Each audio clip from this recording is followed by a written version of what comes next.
আসসালামু আলাইকুম। আমি ডাক্তার শাহানা সুলতানা। আজকে কথা বলবো একটা মজার টপিক নিয়ে। আজকের টপিক হচ্ছে, মানুষের মুখে কি সত্যিই পোকা থাকে? হ্যাঁ, মানুষের মুখে সত্যিই পোকা থাকে, তবে ভয় পাওয়ার কিছু নাই। এই পোকাগুলো আকারে অতি ক্ষুদ্র, যাকে আমরা বলি ব্যাকটেরিয়া। এটা চোখেও দেখা যায় না।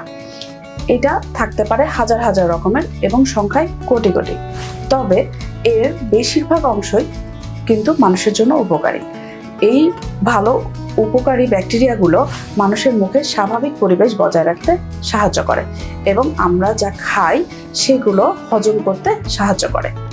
কিন্তু যখন আমরা মুখের যত্ন ঠিকমতো নিতে পারি না, তখন এই স্বাভাবিক পরিবেশগুলো বিনষ্ট হয়। ভালো ব্যাকটেরিয়ার সংখ্যা কমে গিয়ে এবং খারাপ ব্যাকটেরিয়ার সংখ্যা বেড়ে গিয়ে, এবং খারাপ ব্যাকটেরিয়াগুলো বেড়ে গেলে মানুষের মুখে বিভিন্ন রকমের সমস্যা দেখা দেয়, যার মধ্যে অন্যতম হচ্ছে দাঁতে ক্ষয়, মুখে দুর্গন্ধ, মাড়ি দিয়ে রক্ত পড়া এবং অন্যান্য। এই অসুখগুলো থেকে নিজেকে দূরে রাখতে গেলে আমাদের কিছু নিয়ম মেনে চলতে হবে। তার মধ্যে রয়েছে দিনে 2 বার ব্রাশ করা।